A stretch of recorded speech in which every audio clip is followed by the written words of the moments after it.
Hello everyone, this is Taryn with Wonderfully Made Handcrafting, and welcome to day 13 of By the Well for God's Witness to the Wonder.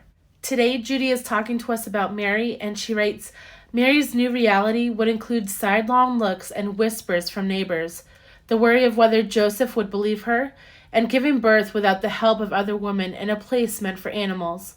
God plucked this pleasant girl from obscurity to have a major role in the story of redemption. Behold, I am the servant of the Lord, was her response found in Luke 1:38.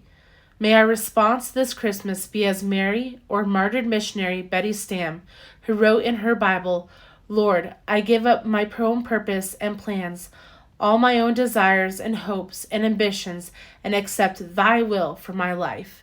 So Judy is asking us at the end of the devotional if we can respond in the same way as Mary and Betty. And so that is why I decided to include that verse that Mary said in Luke 1:38.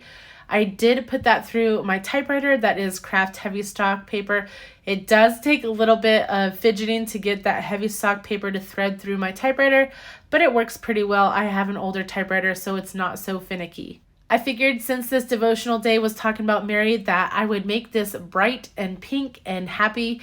And so we are just going with the pink theme for this Memory Decks card. So I did use that Outliner Alpha stamp set. That helps me make those outlines on the clear Alpha stickers.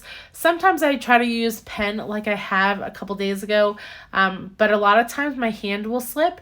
And so this stamp set saves me so much all the time. I'm not sure if it's still in the shop. If it is, I will link it down below. Now I also had some velvet ribbon that I had already folded, and I was trying to see if I can make it work on this page, but you'll see I change it up in the end. But I did want to make sure to use this tree stamp. This tree stamp reminds me of Whoville. I don't know, I just like it, and I thought it would look pretty cute as a pink tree.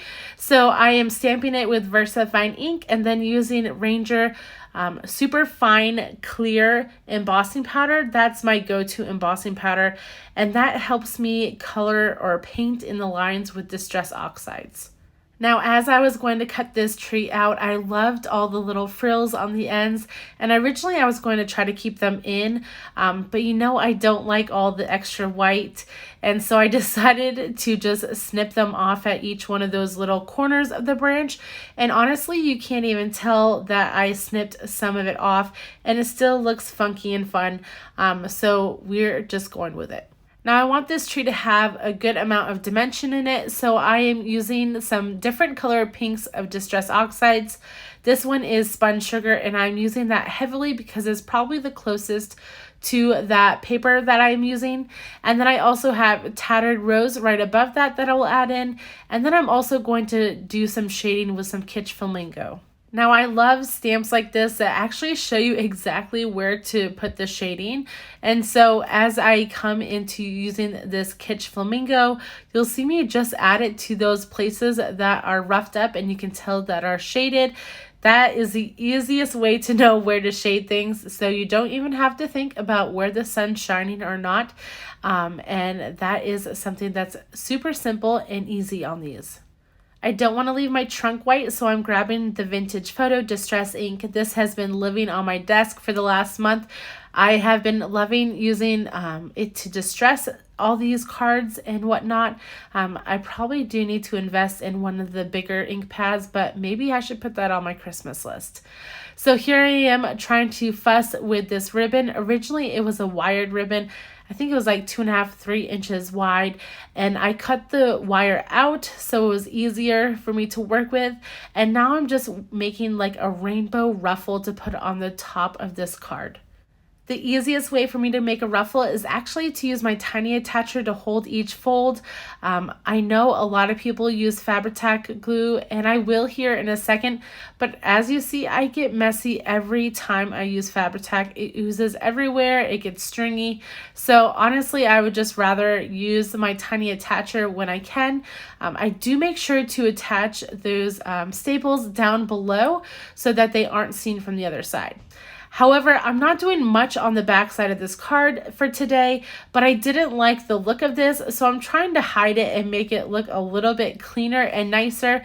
So my first thought was to use the excess of this ribbon, but honestly, I didn't really like the look of it. So you'll see me add another piece of paper to the back, and that ribbon will honestly make this a little bit smoother under the paper.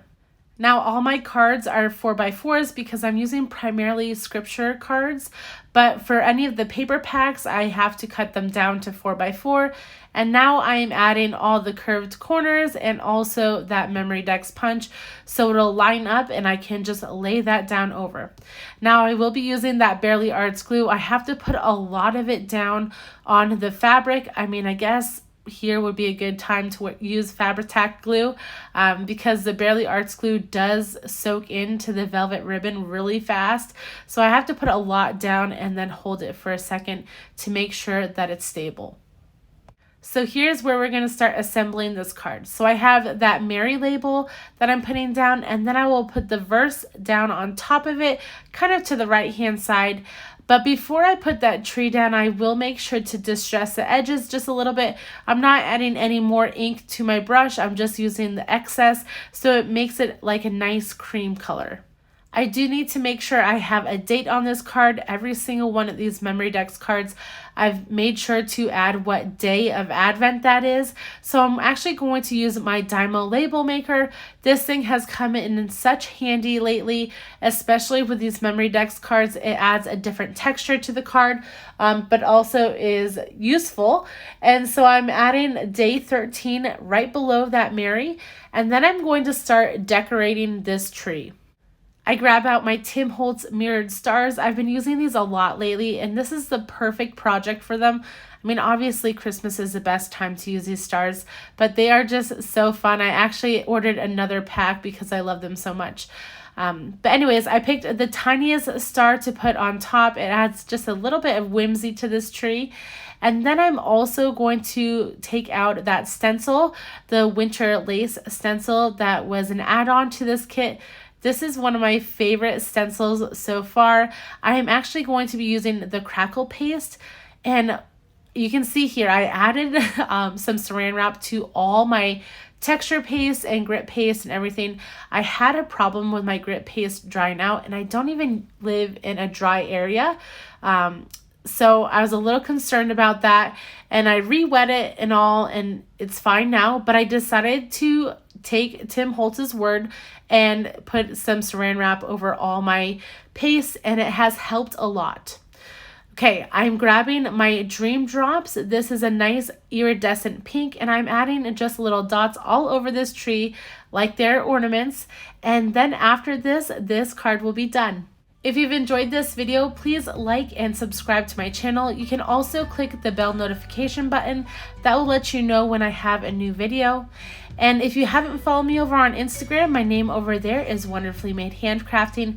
I'll link everything I use down below. And if you haven't seen a Day 12's process video yet, I'll link that next. I hope you have a wonderful day and Merry Christmas.